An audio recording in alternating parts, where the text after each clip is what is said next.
반갑습니다. 참 잘 오셨습니다. 오늘 여러분들에게 전할 하나님의 말씀은 너의 성숙함을 모든 사람에게 드러내라, 자신의 성숙함을 드러내라 하는 제목입니다. 저는 오늘 여러분들의 영적 행복을 위한 중대한 조언을 하나 하려고 합니다. 그것은 여러분들에게 불행을 일으키고 있는 중대한 과실을 고발하는 것이기도 합니다. 그것은 다름 아닌 교회 목회자에 대한 것입니다. 대부분의 성도가 갖는 목회자에 대한 인식은 무엇입니까? 아마도 하나님의 종으로 생각하고 성도가 순종하는 것과 공경하는 것이 아닐까 싶습니다. 그렇기에 성도로서 목사의 설교에 대해서 비판하거나 목사님에 대해 나쁘게 말하는 것을 매우 금기시 되고 있는 현실입니다. 그리고 이것은 사실 옳기도 하고 매우 중요한 것입니다만 그로 인해서 한국 교회에 큰 불행이 있습니다. 그리고 이것을 잘 모릅니다. 느끼면서도 설마 그럴까 생각하는 것인데 그런 생각 때문에, 좋은 생각 때문에 우리가 더 불행해질 수 있다는 것을 오늘 말씀을 드리면서 어떻게 하면 우리가 신앙생활에 있어서 교회 목사님들로 인하여 더욱 영적으로 충만하고 은혜로운 삶을 살 수 있을지 오늘 본문 말씀을 통해서 말씀을 드리고, 오늘 우리가 현실에서 또한 무엇을 주의하여 점검하고 해결해야 되는지 생각해 보는 시간 갖기를 원합니다. 오늘 14절에서 16절 세 구절의 말씀을 우리가 읽었는데요. 이 말씀은요, 한 구절들이 각자 하나의 가르침이면서 명령입니다. 그러니까 세 가지의 가르침, 세 가지의 명령을 담고 있습니다. 먼저 본문 말씀을 우리가 좀 이해를 해야 왜 그런 결론이 나오는지 우리가 이해할 수 있겠지요. 자, 그래서 14절 말씀부터 우리가 먼저 살펴보면 14절 말씀은 이것입니다. 요약하면 내 속에 있는 은사를 가볍게 여기지 말라 하는 것입니다. 디모데는 장로회에서 안수받아 목사로 임명된 것 같습니다. 14절에 나오는 내용이 바로 그것을 말하고 있습니다. 그리고 그때 안수를 받았는데 그 받을 때에 은사를 받았다는 것입니다. 여기서 은사는 카리스마인데 우리가 호의의 증거, 하나님께서 이 사람에 대한 호의의 증거, 그리고 어떤 은혜, 그리고 영적인 어떤 능력, 선물과 같은 능력, 이런 것들을 우리는 카리스마, 지도력일 수도 있고 매력일 수도 있고 하나님이 보호하심과 또 사람들을 향한 어떤 설득, 그런 사람들이 따르게 하는 리더십, 이런 것들을 우리가 다 카리스마다, 이렇게 하나님이 주신 것이다 폭넓게 이야기하고 있는데요. 오늘 24절 말씀을 보면은 디모데에게 장로회에서 목사 안수 받을 때 그냥 받은 것이 아니고 손을 얹었다. 안수라는 것은 원어로 보면 손을 위에 얹은, 이런 뜻입니다. 머리에 얹었을 가능성이 크지요. 장로님들이 하나님의 이름으로 감독들이 디모데에게 손을 얹고 목사로 임명하는 것을 우리가 생각할 수 있습니다. 그때 그냥 인간적인 형식으로 끝난 것이 아니라 그때 보이지 않는 하나님의 카리스마, 은사가 사역을 감당하라고 선물로 디모데에게 주어졌다. 그리고 그 은사가 내 속에 있다. 이런 말씀으로 오늘 우리가 받을 수 있겠습니다. 그리고 이 말씀은 어떻게 받았느냐? 안수 때 임하여졌지만 말씀을 통해서 받은 것입니다.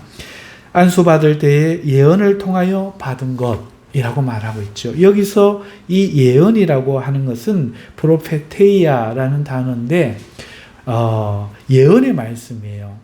예언이라고 하면은 미래의 일을 예언하는 묵시록, 그러니까 계시록과 요한계시록 같은 예언서에 있는 미래에 있을 일들에 대한 예언도 예언이라고 하고, 하나님의 성경 말씀 전체를 예언의 말씀, 이렇게 두 가지를 다 예언이다 합니다. 그러니까 장로회에서 목사 안수를 줄 때에 이 예언의 말씀을 했다는 거예요. 이것을 이해하기 쉽게 설명하면은 이런 겁니다. 지금도 저도 그랬습니다만, 목사 안수를 받을 때 이번 노회에도 목사님들이 권면의 말씀을 줘요. 특히 노회장 목사님이 권면의 말씀을 목회 후보생들에게 주어서 이런 목회를 하시오, 이런 종이 되시오, 이렇게 권면의 말씀을 주거든요.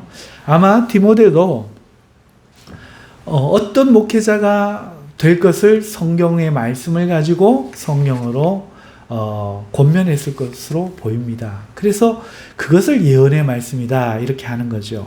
안수하며 손을 얹어 목사로 임명하며 이러이러한 바른 목사가 되시오라고 말씀을 받을 때에 그 은사가 선물로 하나님의 말씀과 함께 주어졌다 하는 것이죠. 그러니 너는 이 은사를 가벼이 여겨서는 안 된다. 다른 말로 말하면 이 은사를 방치해 두지 마라. 이 은사를 활용해야 된다 하는 것이죠. 이 은사가 중요한 것이다, 이런 뜻이 14절 말씀이 되겠습니다. 이해가십니까? 자, 그럼 우리 15절 말씀을 넘어가시죠. 이 15절 말씀, 이 모든 일에 전심전력하여 너의 성숙함을 모든 사람에게 나타나게 하라. 이 말씀. 디모데야, 이 모든 일에 전심전력하여서 내가 성숙하고 있다는 것을 모든 사람에게 보이라, 이런 뜻이 되겠지요. 이 모든 일이란 그러면 어떤 일일까요? 4장 전체에서 이야기해 왔던 겁니다. 바로 윗구절까지. 첫째는 그 당시에 4장 1절부터 나오는 게 뭡니까? 훗날 사람들이 미혹을 받아서 귀신의 가르침을 따른다고 했지 않습니까? 먹는 것이나 어떤 날짜나 이런 것에 거룩함이 있다고 주장하면서 사람들로 하여금 미혹에 빠뜨린다는 거죠. 그런데 하나님은 구약의 백성들에게 새 복음을 주시면서 사람이 거룩하여지는 것은 이 신약 시대부터는 오직 예수 그리스도와 은혜로만 거룩해진다, 이걸 가르쳐 주셨죠. 그러니까 소망이 하나님께 있지 내 행위에 있는 게 아닙니다. 자기가 뭘 해서 거룩해지는 게 아니라 우리를 거룩하게 하는 것은 하나님의 은혜요, 바로 예수 그리스도의 공로라는 것이죠. 그래서 소망을 하나님께 두는 이 기도, 그 하나님의 소망을 두는 근원이 되는 복된 하나님의 말씀, 이것을 우리가 거룩해진다는 거죠. 그래서 성도는 기도와 말씀으로 거룩하여진다. 그런데 귀신의 가르침은 어떤 부정한 것을 안 만지거나 거룩한 것을 먹는 것으로 거룩해진다, 이렇게 가르치는데 그것을 깨닫게 해야 된다. 그것이 잘못된 것임을 알게 하고 우리는 소망을 하나님께 두는 기도와 말씀만으로 거룩하여짐을 성도에게 잘 가르쳐라. 이 모든 일의 첫 번째는 그것이고요. 두 번째는 네가 먼저 성도들에게 말과 행실과 사랑과 믿음과 정절에 있어서 본이 되어야 된다. 그래서 너를 보고 내가 나이가 어리다고 업신여기지 말고 존경을 일으켜서 권위를 스스로 만들어 가야 한다. 그래야 사람들이 따른다. 이 일에 내가 본이 되어라. 두 번째는 이 일에 성숙해라. 지금 말씀하고 있다는 거죠. 셋째는 마지막 바로 윗 구절까지 권면했던 내가 읽는 것과 가르치는 것과 권면하는 것, 이것에 내가 전념하라, 전심 전력을 다해라, 이렇게 말씀하고 있다는 거예요. 이게 이 모든 일이에요. 여기서 전심 전력이라고 하는 것은요, 멜레타오라는 단어로 보살피고 숙고하고 도모하다 이런 뜻입니다. 그러니까 여러분 물고기 한 마리를 보살피는 것도 얼마나 그 물 환경을 생각하고 그 음식을 제공하고 신경 써야 될 게 많은지 모릅니다. 여러분 그것도 자기가 하려고 하는 마음이 있어야 되죠. 어떻게 하면 얘들이 행복할까 숙고해야 되죠. 여러분 그렇습니다. 이것은 이런 뜻입니다. 전심전력하라 하는 것은 정말 깊이 생각해서 그 생각하는 것을 도모하며 보살펴주는 일, 이걸 지금 전심전력이라고 말하고 있고, 이 전심전력하는 일에 성숙해져야 된다 지금 말하고 있다는 겁니다. 이 성숙이라는 것, 프로코페라는 단어는요, 전진하다, 앞으로 나아가다, 진보, 앞으로 걷다 이런 뜻입니다. 그러니까 무슨 말입니까? 발전을 이야기하는 거죠.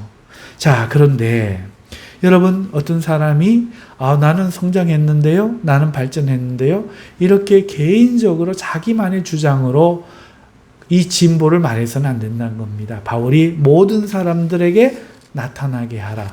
다른 사람들이 보기에도 목사님이 정말 성도들을 목양하는 이 일에 무슨 일입니까? 곧 믿음의 말씀, 하나님께 소망을 두는 이 믿음의 말씀을 가르치는 일과 자신이 본이 되는 것과 읽는 것, 곧 예배하는 것과 그 다음에 가르치는 것, 그 성경을 우리에게 교리로 잘 가르치는 것과 권면하는 것, 우리 신앙의 삶에 필요한 모든 일들을 호소하고 또 간구하고 간청하고 위로하면서 우리가 할 수 있도록 하는 이 일에 목사님이 옛날보다 많이 깊어지셨다 하는 것을 성도들이 인정해야 된다는 거예요. 나타나게 하라. 너만 내가 나아졌다 하면 안 된다는 것이죠.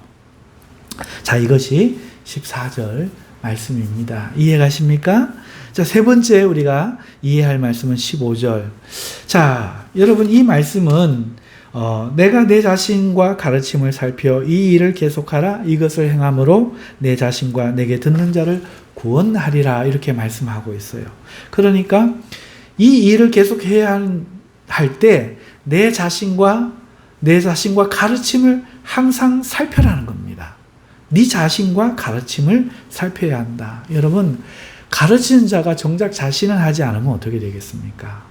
중요한 것은 자기가 가르치는 그것에 부끄럽지 않아야 되는 거죠. 말로만 해서는 안 되는 겁니다. 자신이 가르치는 그 내용을 실천하고 그 가르침에 참여하는지 먼저 자기를 돌아봐야 되겠죠. 뿐만 아니죠. 사람은 타락한 사람이기 때문에 마귀의 유혹을 받습니다. 처음에는 훌륭한 목사님이지만 시간이 지나갈수록 변질될 수가 있죠. 여러분 그래서 그 가르침이 변질이 되면 자기의 목적을 이루기 위한 수단으로 설교가 전락하거나 그 가르침이 훼손되고 변질될 수가 있다는 겁니다. 우리가 그런 예를 많이 볼 수 있죠. 그러니까 자기 자신과 가르침을 항상 살펴야 된다는 거죠. 그래야 어떤 일이 일어나느냐, 너 자신과 내게 가르침을 받는 사람들이 구원을 받게 되리라 이렇게 말씀한다는 거예요. 이 행함이 있어야 듣는 자와 자기를 구원하는 능력이 된다는 거죠. 곧 이것이 믿음과 직결되는 일이라는 거예요. 이 일은 믿음 안에 있고 또 주님의 뜻이기 때문에 구원과 관련된 매우 막중한 일임을 네가 명심해야 한다. 이것을 지금 말씀하고 있다는 거죠. 이것이 16절의 말씀입니다. 자, 이제 이해를 하셨으니 이 말씀을 간략하게 좀 더 요약해서 정리를 해보겠습니다. 어떤 메시지를 우리에게 주려고 합니까? 첫째는 여러분 목회자는요, 장로회에서 이렇게 안수를 했지만 디모데를 볼 경우에 그 권면의 말씀으로 안수할 때에 하나님의 성령의 은사가 그에게 주어지더라는 거죠. 그냥 하나님이 인간으로서 일을 하라고 세우는 것이 아니라 직분을 줄 때에 안수할 때 예수의 이름으로 성부, 성자, 성령의 이름으로 안수할 때에 목사로 기름 부을 때에 하나님의 은사도 함께 주어지고 그 안에 있다. 그리고 그것이 매우 중요한 것이다라는 거죠. 그러니까 목사는 이것을 귀하게 여겨야 되는데 그렇지 못하면 여러분 이것보다 세속의 지혜, 사람들이 좋아하는 것을 가지고 목회를 하려면 안 된다는 거죠.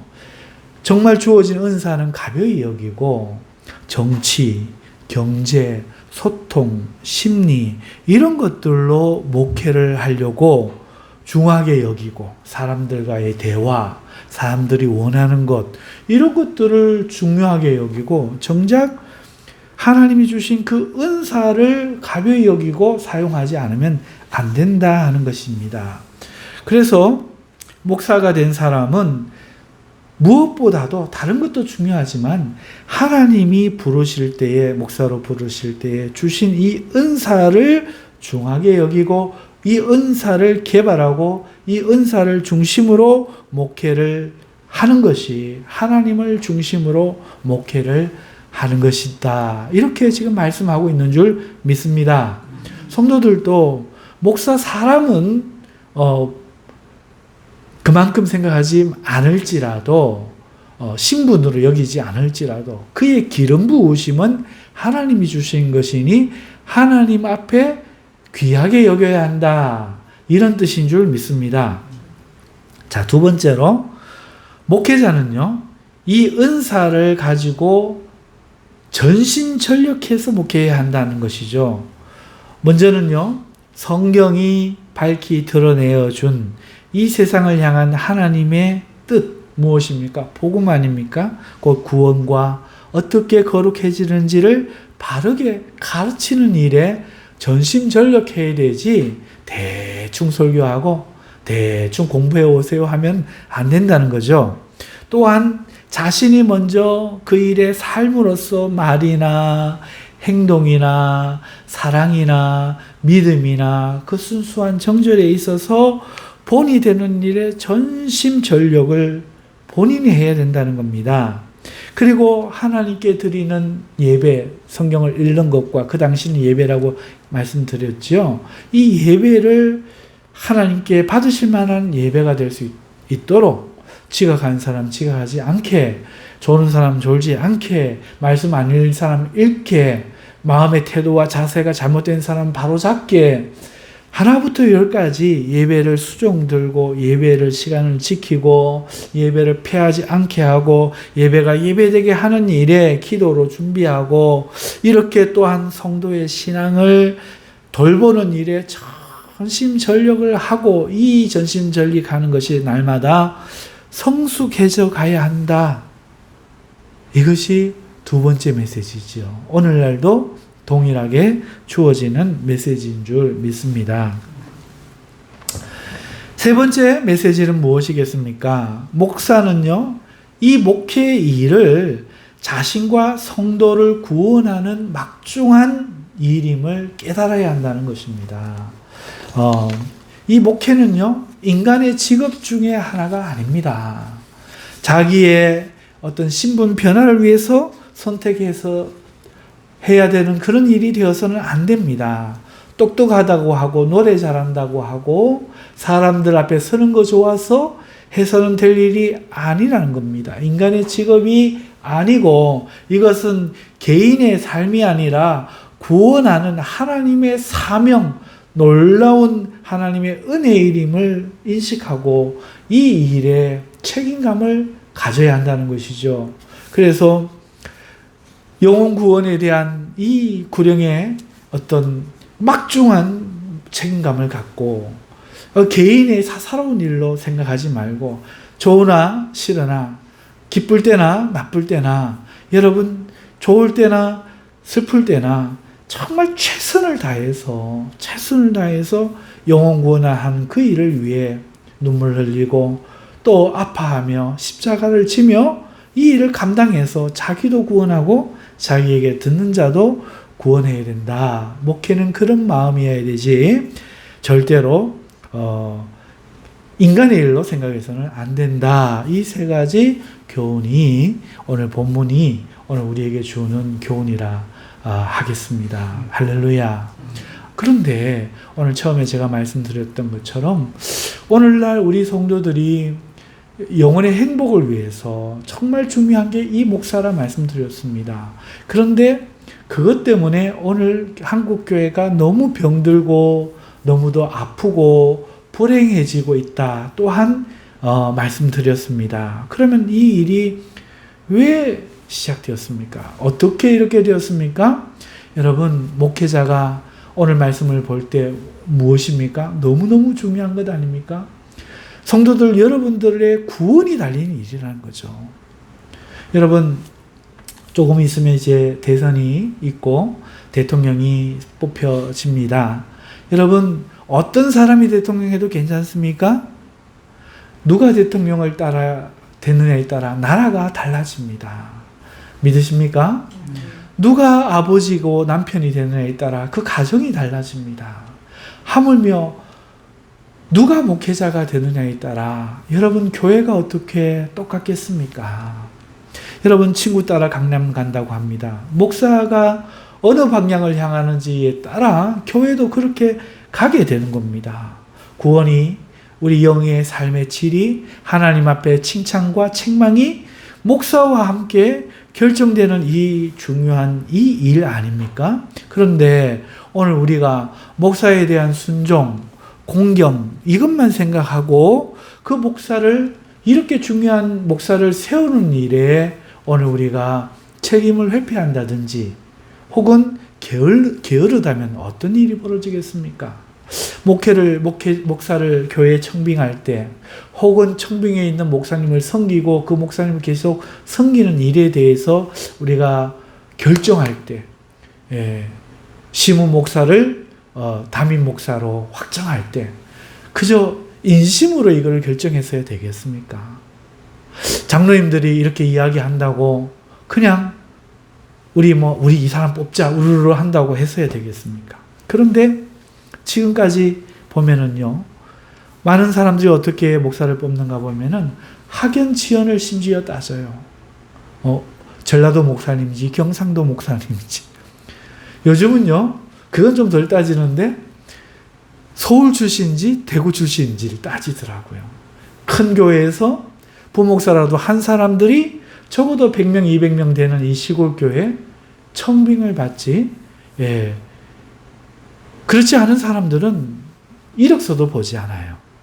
여러분 이렇게 학력, 출신 이걸 보는 거예요. 심지어요 목사님이 강단에 서가지고 첫 설교를 할 때 그의 외모도 봅니다. 인물도 봅니다. 잘생긴 목사님을 찾고 키 큰 목사님을 찾고 목소리 좋은 목사님을 찾더라는 거예요. 거기다가 그 목사님의 교양을 봅니다. 교양. 목사님이 키가 좀 작거나 좀 얼굴이 못생겼거나 설교하시면서 침을 튀거나 인사성이 좀 부족하면 그게 결격 사유가 되더라는 거죠. 여러분 이런 것들은 영적 성장에 영적 행복에 아무 방해가 안 됩니다.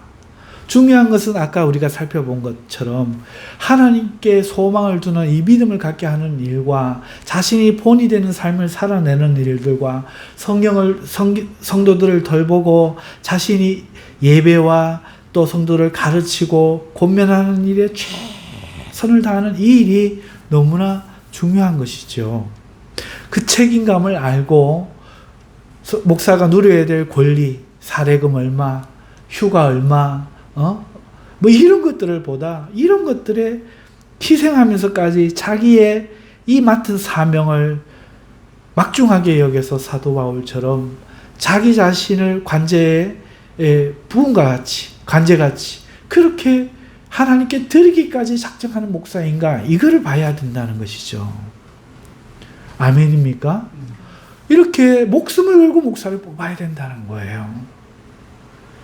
그러니까 당연히 따져봐야 되죠. 출신, 외모, 교양 이런 거 아무 안 중요하지만 그가 하나님을 만난 목사가 맞는지 어떻게 하나님을 만났는지 그리고 그의 삶이 주를 향해 어떻게 돌아서고 있는지 그의 삶이 어떤지 봐야 되죠. 부부 생활이 어떤지 그의 삶에 구하는 것이 무엇인지 살펴봐야 됩니다. 하나님이 그에게 언제 어떻게 부르셨고 그 부르심에 그가 어떻게 순종해 왔고 지금까지 사역하며 섬겨온 교회들을 통해서 하나님들이 어떤 증거를 보여주시는지 어떻게 확인하지 않을 수 있겠습니까? 이걸 확인해야 하는 거죠. 말씀의 은사가 있으신지. 예? 왜? 안수할 때 내 속에 은사가 있다고 했잖아요. 기도하면 병 고쳐지는 은사가 나타나는지, 예? 참으로 믿음의 소망을 든든하게 하는 하나님의 말씀과 그 일을 자신이 따라 살려고 하는지, 이런 것들을 확인하고 정빙해야 된다는 거죠. 1년 동안 시무 목사로 모시면서 위임 목사로 세울 때, 담임 목사로 세울 때 이러한 부분에 참으로 결격 사유가 없는가, 그거를 점검해야 된다는 겁니다. 이것은 신성모독이 아니고 이것은 나쁜 것이 아닙니다. 이것은 내 영혼이 달린 거고 내 자녀들의 운명이 달린 거고, 우리 교회가 하나님 앞에 책망을 받느냐 좋은 교회가 돼서 칭찬을 받느냐 아주 중요한 그 일이라는 겁니다. 이것을 그저 인정으로 좋은 게 좋다는 식으로 대충 사람 따라서 이 사람들이 다 찍자 하니까 우르르 찍어주고 이럴 게 아니라는 거죠. 기도하며 신앙의 양심에 물어야죠. 하나님, 제게 보여주시옵소서. 제가 너무나 세상적으로 살면서 목사님을 제대로 보지 않은 거 아닙니까? 하나님, 제가 좋은 목사님을 청빙할 수 있게 하시고 위임 목사님으로 세울 수 있도록 제 마음에 양심에 하나님 역사하여 주옵소서. 우리가 따지고 또 따지고 또 따지라는 거죠. 그 다음에 그런 목사님일 때 말씀 하나하나에 순종하고 그 은사에 공경하는 마음으로 그 수고를 알아주고 섬기는 그런 성도가 될 때에 진정으로 하나님이 기뻐하시고 우리에게도 복이 될 줄 믿습니다. 이것이 필요하다는 거죠. 두 번째, 무엇을 점검해야 됩니까? 목회자의 가르침을 점검해야 돼요. 목회자의 가르침이 무엇을 지향하는지 점검해야 되죠. 실컷 가르치고는 헌금 많이 하시오. 우리 교회 지읍시다. 교회 지어야 되죠. 헌금도 해야 되죠. 하지만 그게 다면요, 안 된다는 거죠. 여러분, 목회자의 가르침이 참된 경건을 지향해야 되잖아요.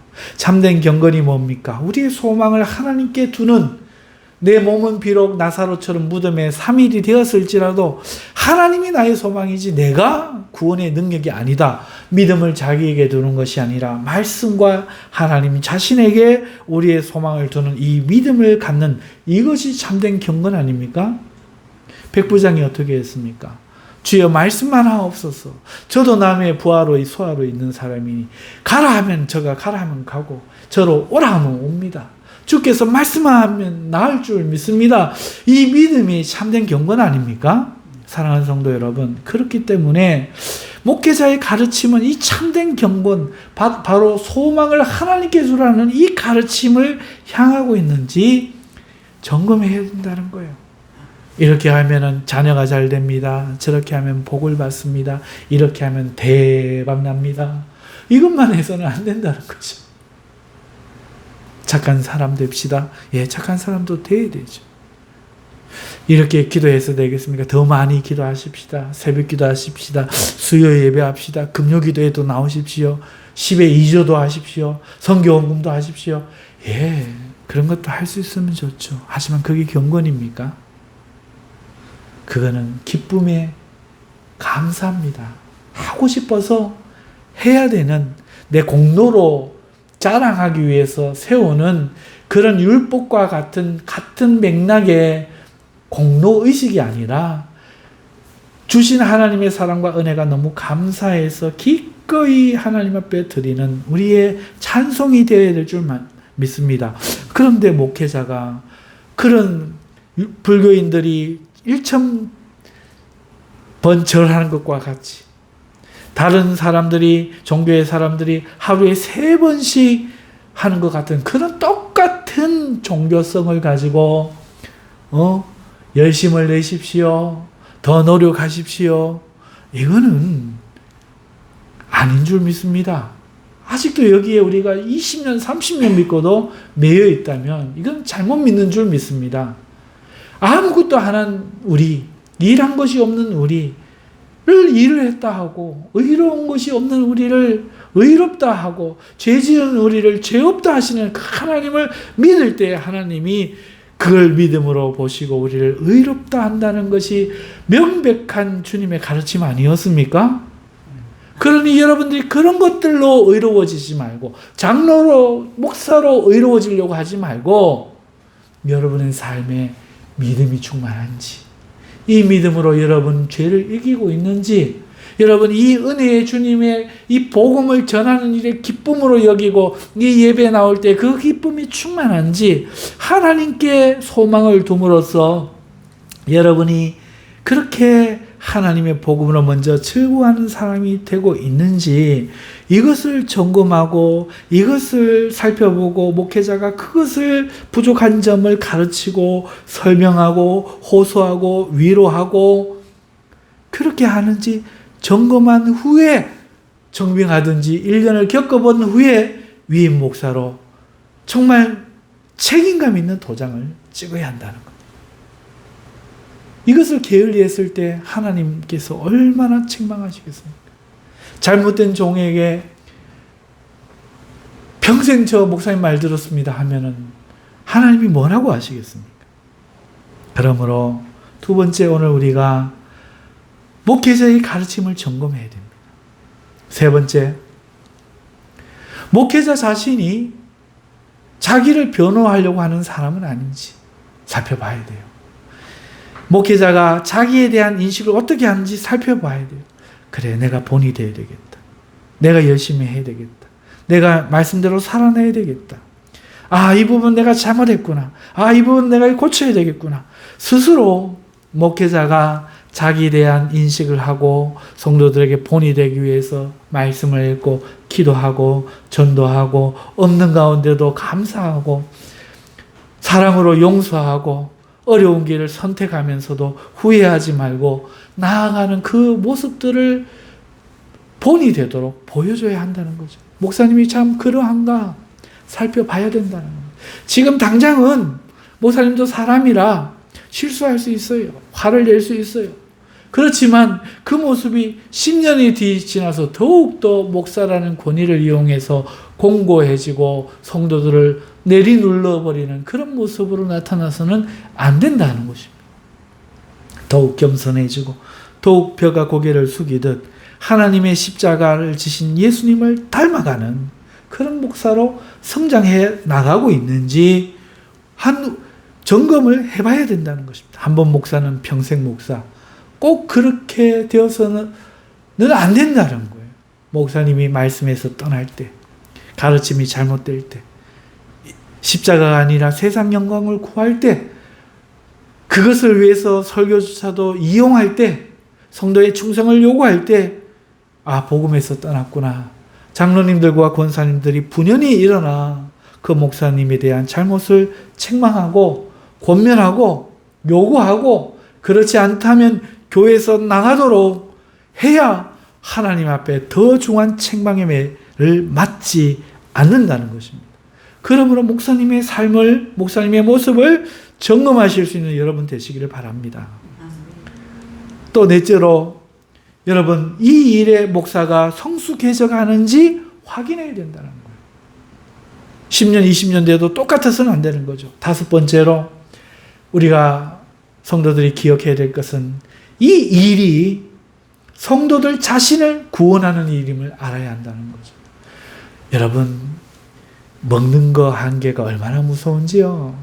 딴 거는 건드려도 밥그릇 건드리는 일은 안 돼요.